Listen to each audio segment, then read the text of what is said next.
Welcome back to Teach English Now.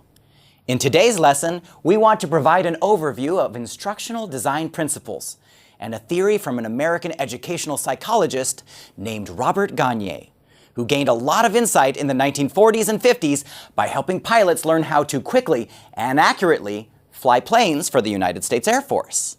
But before we do that, let's talk about teachers in general. No doubt, a teacher has a lot of roles. A teacher is a listener, a helper, a coach, a psychologist, and an evaluator. All of these are essential roles at varying times and in varying degrees. Lots of these roles are rather obvious and visible. You are walking around a class, you are sharing and listening, you are giving feedback, you are using teacher talk and having a great time with your students.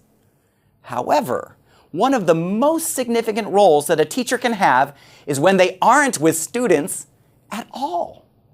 The role of lesson designer, lesson planner, is a role that is often done in the quiet of your office. For me, it often requires a degree of solitude so I can think clearly about my learners, my objectives, and how to bridge the gap between the material I want to present and how to most clearly convey that material so that learners will acquire it. Other times, I need to surround myself with teachers so I can get ideas about how to present material, especially challenging material. So, sometimes I'm alone. Sometimes I'm with other people. But in either case, how does someone design these lessons? And what are the elements of a good lesson design? Let's go back to our discussion of Robert Gagne and discuss his basic theory of instructional design.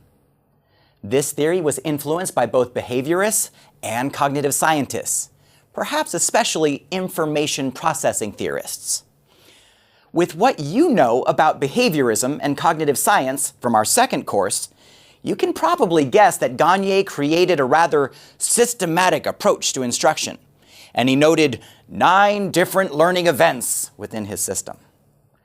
While it might be tempting to think of these 9 events as hard, concrete rules, please remember that when you are dealing with human behavior, there is no such thing as a hard, fast rule, something that applies at all times to all people. In a real learning environment, you might skip one of these 9 events entirely, put them in a different order, or even repeat an event multiple times in a single lesson. But what is great about Gagne's design is that it considers the fact that learners don't just receive information passively. Students are not empty vessels that you fill, but rather there are ways to stimulate a learner and make the learning process easier. In our first course, we called all of this making meaning clear. You remember? And now, in this course, we will be able to more specifically discuss how we take these difficult concepts, break them down, and allow a learner to digest the information in bite-sized, enjoyable chunks. Language is cake, right? All right, so back to Gagne. Since 9 events is a bit much for our needs right now, let's discuss the first 3 events. Events which are often associated with the lesson's introduction. First, when presenting material, Gagne said that teachers must gain the attention and interest of the audience, inform students of the objectives, and stimulate recall of prior learning. Let's look at these 3 steps a little more closely, and let me ask you a few questions to get you thinking. Gaining attention. Well, that makes sense. When you start a class, you have to grab the student's attention somehow, right? It wouldn't make sense to just start a lesson without somehow bringing everyone in the class to attention. But what does it mean to gain attention? Does it mean to simply get students to stop talking? And our second step, inform students of the objectives. What do you think about that? Certainly, students who are given clear objectives and who understand those objectives are better language learners. But how do you give learners objectives? Is it enough just to share them? Do you have to give objectives at the beginning? Or might it be appropriate sometimes to have students discover objectives inductively? And ultimately, how do you help students connect your objectives to their objectives? We'll definitely talk about that. Finally, stimulating recall of prior learning. What does that mean? I suppose you could interpret it to mean that you help learners think about or recall past lessons, information that they have from past experiences. Obviously, it is important to know what students know before you teach them what you think is new information.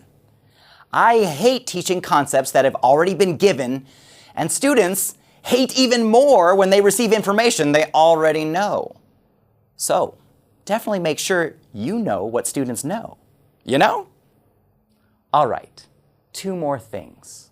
First, it's wonderful to get students right from the beginning to share what they know and engage them in the learning process. Don't you hate when a teacher immediately turns students off by just talking without drawing you in?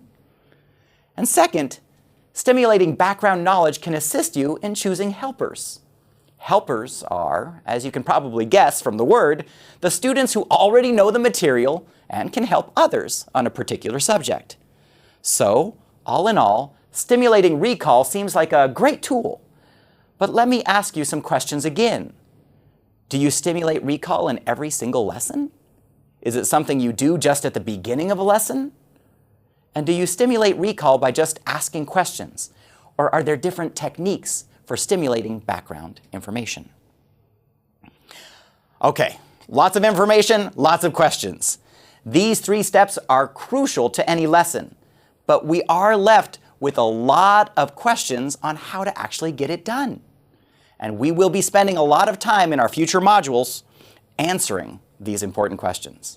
But perhaps we can begin by having you answer some of these questions on your own by observing actual teachers in practice. To help you begin thinking about these 3 events, in the next video, we will turn our attention to a few different teachers so you can see precisely how they put these 3 principles in practice. We'll see you then.